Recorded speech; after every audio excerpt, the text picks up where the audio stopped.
Good evening, I'm Stephanie Mills. Welcome to Ask the Specialist. Tonight, we ask the veterinarians on CMU Public Television.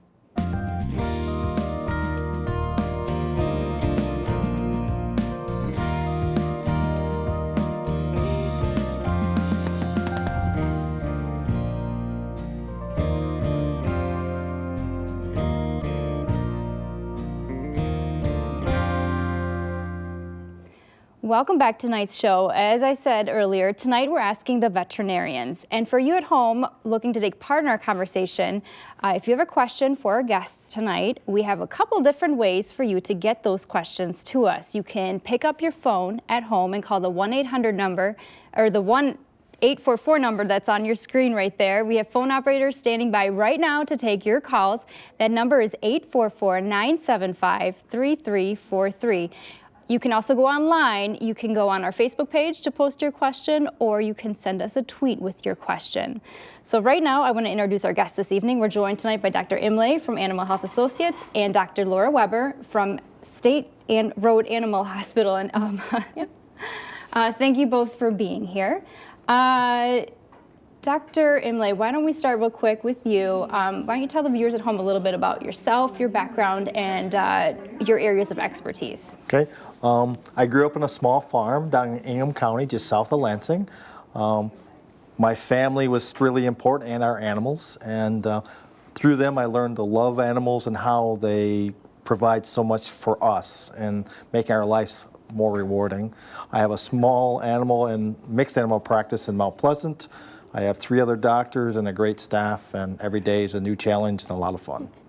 Awesome. And Dr. Weber, tell us a little bit about yourself. Sure. I actually grew up in just north of the Detroit area, in the suburbs there, and moved up here after veterinary school.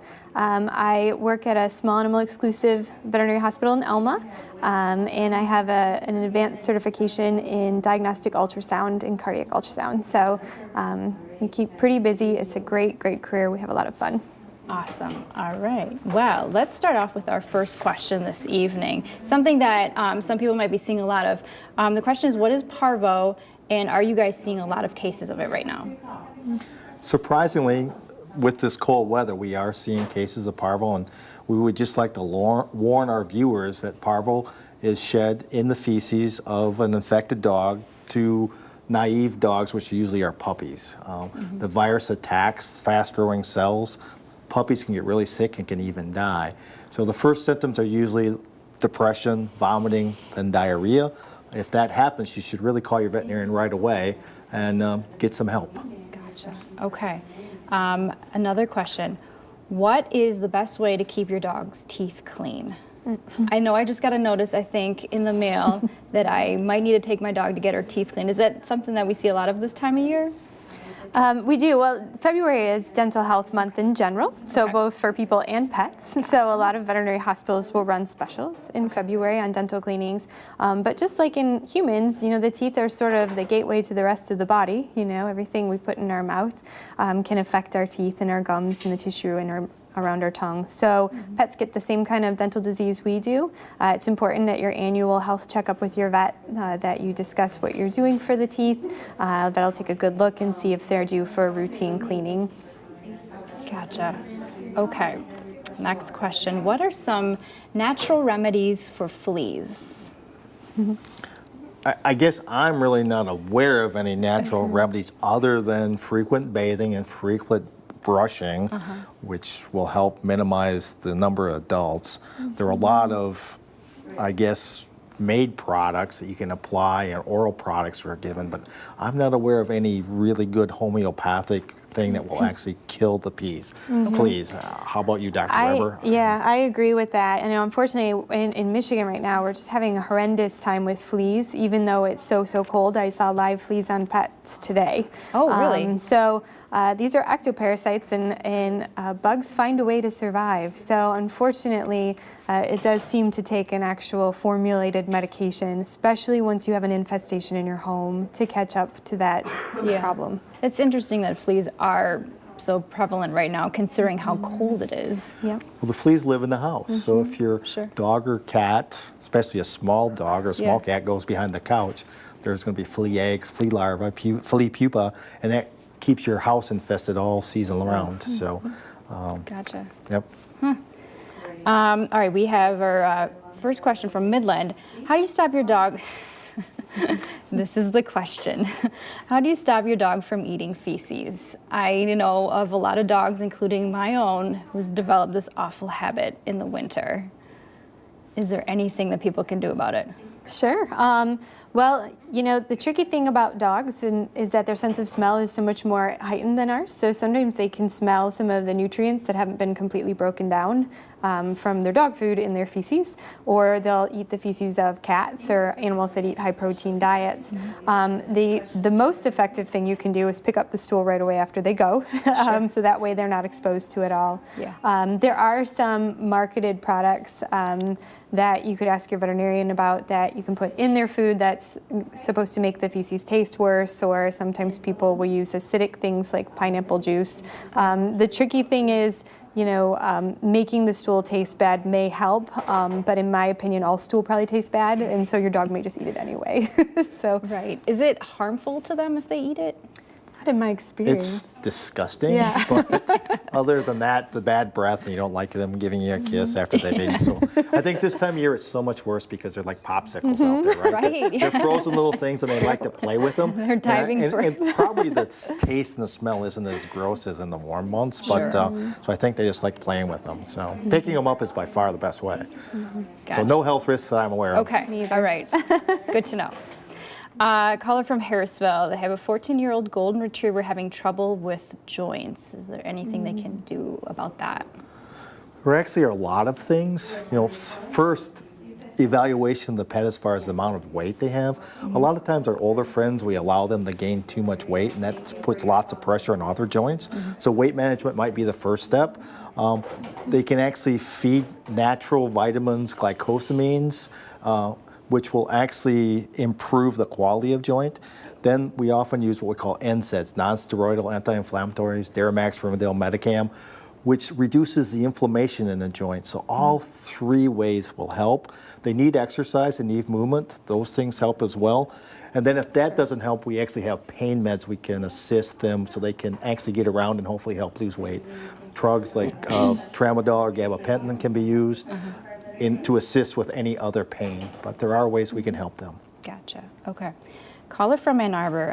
Their cat is 5.5 years old, has HCM, liver disease, pancreatitis. Would any of these diseases cause it to not be able to walk in late stages? Oh, that's an interesting accumulation of diseases for that poor kitty. Certainly the liver disease and pancreatitis I couldn't link to that, but HCM, which stands for hypertrophic cardiomyopathy, is a cardiac illness that can sometimes lead to blood clots. And if a blood clot gets caught in one of the major vessels, like your aorta, it can cause partial or complete paralysis of the back legs. And if that were to occur, it is a critical emergency, and that cat should get seen by a veterinarian right away. Okay. Caller from Lewiston. They have a female German short hair, petite dog, 3 years old. Is there any danger in breeding with a larger breed dog? Well, I guess we really have to think of the end game, okay? I think our pets play a special role in our lives, and if she's a pet, a friend, then they probably shouldn't really think about having her bred to another big animal. It should be a friend for life. So they really should look at getting her fixed so that she can be a friend without danger. There's always danger in having whelping puppies, okay? Whether it's going to take a C-section or maybe turn into a pyometra, which is an infection uterus. So I guess I would discourage them from doing that. Why risk it? Just let her be their friend. She'll live hopefully 14, 15 years and add tons of joy to their life and not worry about what could maybe happen with the pregnancy. Got it. Okay. Caller from Manistee. It's a small dog, had a reaction to a vaccine. What can cause this, and should she avoid the vaccine? Certainly vaccine reactions can happen in dogs just like they can happen in humans. And they can vary from mild, some swelling at the site, a little bit of pain, to some facial itching and hives, to the most severe type of reaction, which is extremely rare, where they have trouble breathing or collapse. So it depends on the type of vaccine. Sometimes we give combination vaccines that can be split up. So sometimes just splitting up the vaccines can help. Pre-medding the dog with some antihistamine may help to reduce the reaction.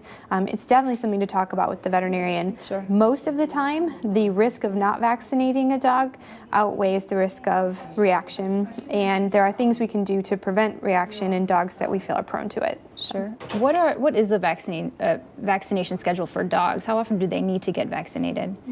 Well, usually we start with the program as a puppy. Okay, and right. depending on when you see the veterinarian, somewhere between 6 and 9 weeks, we'll probably start with a vaccine at that point. We try to booster them every 3 weeks until they've had 2 past 12, okay? And then after that, they can get a rabies vaccine. The first rabies is good for a year. The second one is generally thought good for 3 years. The distemper parvo combination, most practices are recommending they have at least one more after a year of age, and then you can decide, depending on the risk, whether you want to go every year, every 2 years, every 3 years, depending on their exposure to other animals. So that's what most practices are doing now. Does that kind of fit with you guys? That's exactly what we do as well. And then we have some non-core vaccines, like your kennel cough vaccine, if your dog goes to the boarding facility or the groomer, and some Lyme vaccines are starting to be offered in this state because the ticks are becoming more prevalent. So for your dogs that are in tick-infested areas, hunting dogs, sporting breeds, then we can vaccinate for that too. Yeah, the Lyme disease seems to be migrating up from the south, up along the coast of Lake Michigan, and we've been seeing a lot more ticks in the summertime, and the ticks are the reservoir. They're the carrier of the Lyme disease. So that's something, especially hunting dogs, should be thinking about doing. Sure. And their owners. Lyme disease is a human disease as well, and it's becoming endemic in parts of Michigan. So they should be careful with tick prevention too. Absolutely. Caller from Sears. Any studies of transmitting upper respiratory infections from animals to humans? I don't know of any active studies per se. We do know with some of the influenzas that people have gotten over the last few years, H1N1, there were a few geriatric dogs that came down with that. It seems to only be from human to animal, and it's incredibly rare. But as far as any active studies, from what we know right now, canine influenza is completely separate from human influenza, and we don't believe that humans can catch canine influenza. Gotcha. Okay. Caller from Hemlock. You have a 6-year-old dog with fatty tumors. Should they be removed? Well, basically, in most cases, the fatty tumor isn't a life risk to the patient. It's very hard to isolate the entire. When you remove a mass from a dog, you like to take a couple centimeters around it so you get all the bad cells. Yeah. In the case of a fatty tumor, it's really hard to differentiate good from bad. So unless it's a problem like range of motion, it's underneath the forearm, and they're having a hard time walking, we usually suggest leaving them be because they usually always grow back. So you have to weigh the risk of pain and suffering from doing the surgery to full recovery, and it's difficult to do that. So if she was mine, I would probably leave them be unless they're causing her some real problems. How big can they get? I know my dog has some actually, and they're not very big, but they do keep growing. We've removed some that were Really? half the size of a volleyball from the side of a large dog, so they can get very, very large. Okay, all right. Caller from Reed City. Kitten with unknown vaccine history. What vaccines should it get? If you have a kitten with an unknown vaccine history, I would recommend, first of all, testing it for feline leukemia and FIV, which are retroviruses that kittens can get, so making sure that it has a normal immune system. And then we go ahead and usually it would be a distemper, depending on the kitty's lifestyle, they recommend a leukemia when they're under a year of age, and of course a rabies if it's old enough for it. Typically, the distemper and the leukemia will have to be boosted about a month after the first series was given. So. Gotcha. Okay. We do have a Facebook question. Person wants to know, my Labrador/Pit Bull leaves water in his dish until dinner when he then drinks up to a quart at a time before he eats. Is this too much? Drinking. It may not be. It sounds like a lot all at one sitting, but apparently he's getting what he needs. Yeah. If he's not having problems with inappropriate urination, that's probably fine. Gotcha. Caller from Alpena recently got an Amazon yellow parrot. Bird liked her at first, but is now biting the owner. Is this normal, and do you know any specialists in that area?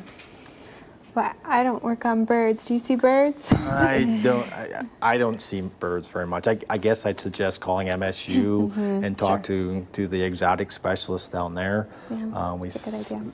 Online, you can get their phone number. They're usually pretty helpful. Gotcha. Okay. Caller from Mansalona. Can cats get rabies, and are there any other diseases cats could give people? Sure. Absolutely, cats can get rabies. And in fact, I think in some instances they're more likely to contract it because they tend to kill bats, which are known as a common carrier for rabies. We also see rabies in skunks and raccoons, which can tussle with cats, especially outdoor kitty cats. Sure. Other than rabies and like your basic intestinal parasites, I don't know of any other diseases that are necessarily zoonotic directly from cats to humans. Do you? The bite wounds, the cat scratch Oh, fever. that's true. Yeah. A bacterial infection can occur if a cat were to bite you deeply into your tissue. Oh, okay. So if you ever are bitten or clawed deeply by a cat, you should definitely see your physician right away because you can get a very deep infection, get cellulitis, which can be very dangerous. That's true. Okay. We have another question from social media. My lab gets chronic ear infections. What is the best treatment? Well, you need to try to find out what the underlying cause is. And labs are known for allergies, so they can have food allergies, or they can have what we call atopy, which is allergies to things in the environment, inhalants. So when they run through the grass, they'll get the grass pollen, and when they lick their paws, they inhale the allergens, and that will cause them to itch. So you need to do a good examination. You need to do a cytology of the ear material. You can find out if there's yeast or bacteria or exactly, and that'll give you an indication on what to look for. And then you can try to find out through your veterinarian whether it's a food allergy or an inhalant type allergen, and go from there. Caller from Traverse City. If we take our dogs to southern states, will the salt water harm them? The salt water is not particularly harmful to them. I mean, obviously, if they drank too much of it, they might get an upset stomach. But as long as they don't, they rinse their dog off well when they get out and things like that, because it can be drying to the skin, and they can have the same problems with UV rays and salt water that we have. But it wouldn't be harmful for them to drink. Most of them don't like the taste of it. So. Right. They should probably be more aware of the southern problems, such as heartworm disease. So as northerners, we may not use heartworm medicine now, but if you go down to Florida, there's mosquitoes, so they should be aware of that and take the proper precautions, take their heartworm medication, other things in preparation. They might be exposed to mosquitoes, not so much the water, but That's a good point, the other bugs that are around. Ticks. Absolutely. Yep. Yeah, definitely.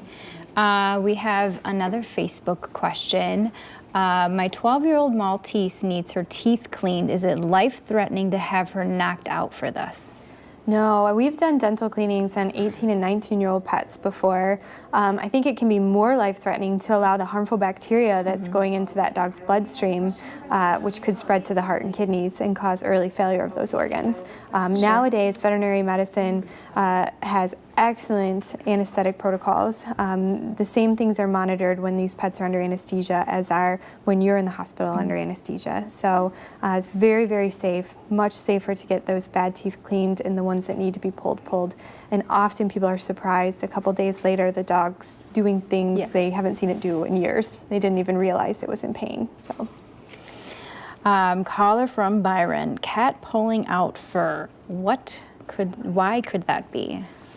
Well, a fairly common cause would be fleas. So number one should be evaluated by your veterinarian to make sure there's not flea dirt or actually live fleas, because that causes itching, and the itching causes them to chew and scratch. So I'd number one, rule out the ectoparasites, and if that's not the cause, then there can be some hormonal imbalances that could be causing the kitty problems, and also allergies. They can have allergies problems as well. Number one, she probably should go be seen by a veterinarian and try to figure it out. Could be many reasons. Could be many reasons, but fleas might be high up there on the list. We've been seeing a lot of fleas. Right, because they're living in your house. Yes. Sadly. Caller from Flint. This person lives in the city. Their neighbor does not pick up their dog's waste. Is this a health threat to them? The only way in that I could see it be a health threat, I guess, is if they had small toddlers or children that might come in contact and then put their fingers in their mouth. So, if that dog has any kind of internal parasites, a lot of those can be contracted by people. But it certainly seems like a nice conversation to have with your neighbor to see if they do a better job keeping it off your yard. So. All right, caller from Alpena.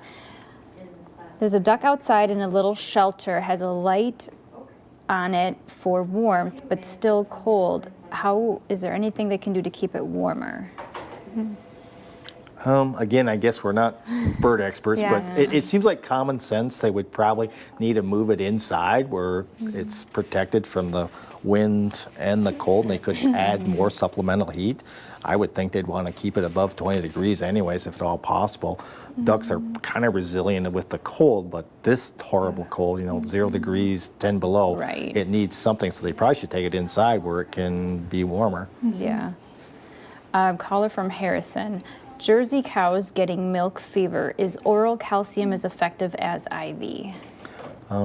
No. Basically, what milk fever is, it's that miracle thing you've seen on TV where the cow is down, had its baby, and they give it a bottle of calcium. The milk steals the calcium from the blood, and the calcium is really important for movement of muscle and nerve transmission. So it takes a while for the calcium to be absorbed from the stomach. And then because of the low calcium, it doesn't absorb very well. So the IV is by far the best way to go. And they may actually die if you don't give them IV for calcium. Okay, caller from Beaverton. They have a 6-year-old lab. Why does it lick the floor? There was actually a really interesting study about licking in dogs recently. And what they did is they did some GI tests on dogs that tend to lick at, the floor, inanimate objects and things like that. And they found that, sometimes it was just behavioral, but sometimes there was actually almost like some nausea or an underlying cause that was coming from the GI tract, whether that's like a food intolerance or a mild ulcer. So I think, if it's happening really persistently, I think it's worth addressing with your veterinarian. They could even try some simple medications to see, does this seem to be related to like maybe a chronic tummy ache? So. Yeah, interesting. My parents' dogs do that a lot. You wouldn't have Caller from Harrison. My 4-year-old cat is biting and growling at her tail. What could cause this? Yeah, that's an interesting situation when it happens. There is a condition in cats called feline hyperesthesia syndrome that's really poorly understood. And there are some studies being done right now to see, is this like a seizure type activity? They almost feel, I call it kind of that tickle spot right before their tail, where some cats get a little like, oh, stop petting me, I don't like that. And some cats like this one take it almost to an extreme. Another possibility that we probably keep berating, but is it fleas? The most common place fleas bite is around the tail area. So I would definitely have that cat looked at by a veterinarian to see, is it getting a skin infection or anything from this, or is this more of a neurologic or behavioral issue? Got it. Okay. Caller from Traverse City. Along the lines of seizures, could you touch on seizure disorders in dogs and what causes this? Well, surprisingly, we see quite a few dogs, middle-aged, older dogs that do develop seizure activities. We try to rule out common problems, low blood sugar, heart problems, by doing a workup. The workup will include CBC chemistry, complete blood analysis, and usually some x-rays. More times than not, we call it idiopathic. We never know what causes the seizure. We treat them supportively. Kind of our rule of thumb, if they're not having severe seizures, that means seizures that last more than 5 minutes, or not very frequent, we just have them monitor the issue. If they're severe or they're happening very frequently, then they need to start anti-seizure medication. So we want to improve their quality of life without changing their life and protect them from a seizure, which could be life-threatening if it's a long duration. Sure. Okay. We have a really good question from Charlevoix. Advice for young people who want to become veterinarians. What do you guys have? Well, I would encourage any young person who wants to become a veterinarian to look at the College of Veterinary Medicine's website. There are some great summer camps and things like that. You could talk with your local veterinarian about possibly job shadowing and getting a better idea of what we do day to day. Certainly keeping your grades up and working hard in school. But I think most veterinary colleges are also looking for well-rounded people. So make sure that you're also giving back to your community or student council, things like that show that you can also have leadership skills. Yeah. And save your money. It's expensive to go to vet school. So. It's a very rewarding profession, in every way. Yeah. But it's not a profession you're going to get rich, okay? So you just need to realize that you're going to work hard, you're going to make a reasonable wage, but you're not going to get rich. But you got to love what you do. It's a great love. It's a lot of fun. Every day is a new challenge and exciting, and we do really, really rewarding things every day. Yeah, absolutely. All right, caller from Brighton. They have a 10-year-old miniature pinscher, stiff in back end after getting up. Will Cosequin help? Cosequin, yeah. Cosequin is one of the glucosamine chondroitin type supplements. So certainly, yeah, if that is coming from some joint inflammation, a joint sparing nutraceutical like that may help. So it's important in those little teeny tiny dogs because they're prone to some pretty severe back injuries to maybe also have an x-ray done with your veterinarian just to make sure there's not anything going on inside the disc that may lead to more serious limb problems in the future. Gotcha, gotcha. All right. We've got time for just a few more questions. Caller from St. Helen, they have an English setter with energy-induced collapsing. Is there anything he can do to help him? Well, I guess number one, they should be seen by the veterinarian right away. Depending on the age, it could be a heart issue, congestive cardiomyopathy, which means the heart just is broken and isn't working effectively. Could have low blood sugar, could have a lot of different things going on. And it sounds like it's very, very serious. And I know I've not heard of that particular syndrome, but they should be seen by the veterinarian right away and try to figure it out. I have this question is very personal to me because I can very much relate to this, and it might be your last one. But they have a purebred golden retriever who's 6 years old and still very active and hyper. Is this normal?